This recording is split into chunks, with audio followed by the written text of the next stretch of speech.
There are few properties in the history of my life which have impacted me in as meaningful a way as Power Rangers. In this instance, I am talking specifically of the original Mighty Morphin Power Rangers, which I believe encompasses the first 3 seasons of the show. I could, of course, be wrong about that. Please correct me if I am. This was a show that was well publicized. Once they realized that it was actually going to take off, it was well made. It aired regularly and had a diverse cast. You had a valley girl, you had a dancer, you had a martial artist, you had a nerd, you had a martial artist who was also a nerd. It had a pretty good ratio of minorities to white people and women to men, for the time at least. But most of all, it was a superhero show. It was a superhero show where there was a really good chance you were going to find somebody in the cast who you could relate to. You could feel like a superhero from watching the show. You could feel like maybe one day you could possibly be a hero in the same way that these kids were. Not only that, but it got into kids' heads. Kids wanted to be the Power Rangers. And then they would see the Power Rangers doing things like helping out in their community, mentoring younger kids, and pushed a healthy lifestyle by introducing kids to martial arts. I took martial arts for years because of this show. Then depression hit me like a ton of bricks. I melted and turned into this. But the point still stands. I will not deny that the show was hokey, that it was poorly acted, that the nature of its production, which I'm not going to get into here, left it with many, many flaws, which I do see now as an adult on the rare occasion that I go back to watch the show again. Won't argue any of that. Won't even argue that it's technically a good show, because it's not. But Power Rangers was one of the first properties that I ever encountered that made me feel like I could be something worthwhile. It was a show in which an unathletic nerd could put on a magic suit and drive around a giant blue dinosaur tank and destroy evil without giving up the fact that he loved to learn, and his teammates appreciated him for how smart he was. As an unathletic nerd, that really spoke to me. And while it did become uncool to like Power Rangers once you hit a certain age, I know for a fact that there are plenty of other people who are impacted by the show in the same way. It's why even today, even though I don't watch the show regularly anymore, I mean, I will go back and watch it, or even watch new episodes just for the nostalgia kick, but it's not something I tune in every week to see. But despite that, I will still occasionally go pick up some Power Rangers action figures. It's why I'm still excited to this day that the show still exists and kids still watch it, because I want people to have the same kinds of positive experiences that I did. It's why meeting Jason David Frank, the actor who played Tommy, the Green Ranger, a few years ago now, is one of my most cherished memories. So you can imagine that I was a healthy mix of excited and skeptical when it was announced that a more serious, big-budget Hollywood remake / soft reboot of Power Rangers was in the works, of the original season of Power Rangers. That a movie was going to be made in which they were characters with the same names as the characters who I had grown up with, who I had loved growing up, doing new things that may not be Power Ranger-like. I wanted this movie to succeed so badly. I wanted it to be a proper representation of what Power Rangers is and can be. But looking at examples like Michael Bay's Transformers movies and Michael Bay's Teenage Mutant Ninja Turtles movies, I was genuinely worried. Granted, I don't hate those movies as much as some fans do, but that's because I have things like the 2012 cartoon of the Teenage Mutant Ninja Turtles, and things like Transformers Beast Wars and Transformers Prime, that I can look to for the highest quality of content from those franchises. I don't need movies to be high quality content from those franchises. But Power Rangers is different. I love the original Power Rangers, but it hasn't aged well. And a movie that takes the subject matter seriously and yet still does it justice can certainly help new fans to take the themes and the messages more seriously as well. Going into this movie, I wanted it to reflect everything that I loved about Power Rangers. I wanted a diverse cast. I wanted martial arts. I wanted robots. And yes, I wanted cheese. The show is cheesy. It always has been. The movie needed a little bit of cheese. And thankfully, I can say I got most of that from this movie. The actors in this movie aren't going to be nominated for any Oscars or anything, but they all did a very good job in their roles. They played their parts well, to the point that I didn't mind how different they were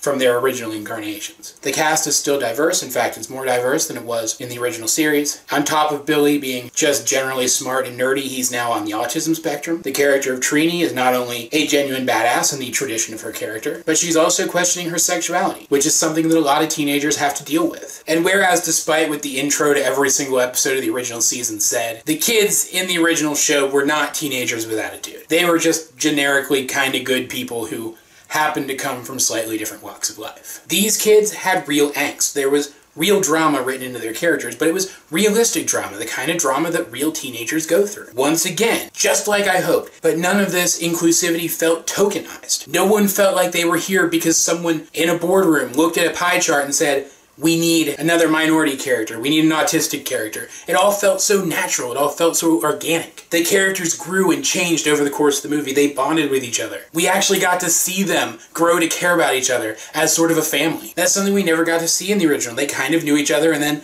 boom, they were just best friends. It was so rewarding to see all of this growth between these characters. And while I loved Kimberly, the original Pink Ranger, I do think that it's worth saying that this version was a lot better right out the gate. The original Kimberly started out as this kind of Airhead Valley girl, and while she did grow into something a lot more than that, it took quite a while for her to be interesting. And probably her biggest arc involved falling in love with a guy, which is a tired plot device. In this movie, Kimberly might have been the most interesting character of all of them. She seemed to have as much, if not more, screen time than Jason, who was the leader of the team. And she took charge in situations where he wasn't able to. This movie could have been about these kids. It could have been some Breakfast Club-esque teen angst story, and I still think it would have been successful. But it wasn't just that. There was so much more to it than that. There was a heavy sci-fi lean here. Whereas the original series was just vague magic, but also sometimes technology, but also sometimes both. This movie clearly established its lore, it clearly established the origin of its technology, the look of its technology. There was a consistency here that was never part of the original franchise. And even characters like Zordon, the wizened old sage, the mentor to the team, was his own character with his own agendas. He wasn't just there to spout exposition at the characters. The villain, Rita, wasn't just some mentioned but not seen vague threat that the characters never actually had to deal with directly. She was the main threat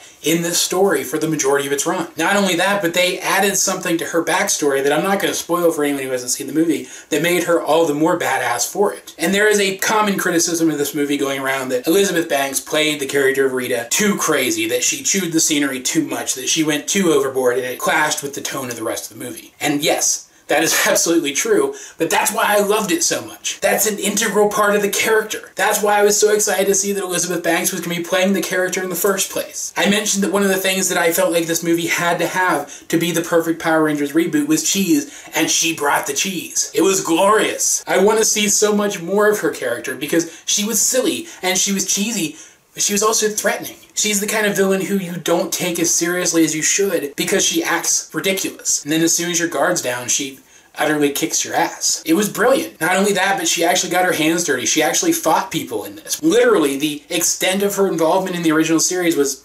watching what happened. But here, no, she is right in the thick of things. When she makes her giant monster at the end, she merges with it so that she can fight the Power Rangers herself in giant scale. But as great as all of that was, I was completely blindsided by the character of Billy in this movie. I didn't realize it until I was much older, but I related to the character of Billy a lot in the original series. Back in the day, I was swept up in wanting to be the main hero. I wanted to be the Red Ranger. I wanted to be Jason. I wanted to be the Green Ranger. I wanted to be Tommy. But now, looking back, I'd rather be Billy, because he's the one who is most like me. He is the one that I relate to the most. In a lot of ways, he's the most normal of them, because yes, he's like a super genius who can do ridiculous magic science, but he's also that kid who sits in the corner doing his homework or reading a book instead of talking to kids at lunch because he doesn't know how and he's afraid that if he tries he's going to be made fun of. He's that kid who doesn't play sports because he so often trips over his own feet. He's that kid who is surprised when he realizes he has friends. And while the angst was never strong enough with the original series for those things to be blatant, they really took them and rolled with them in this movie. Billy has never had so many people in his life who care so much about him, who understand him so well. He's never been a member of a team before. I mentioned that this group becomes something like a family, but to Billy,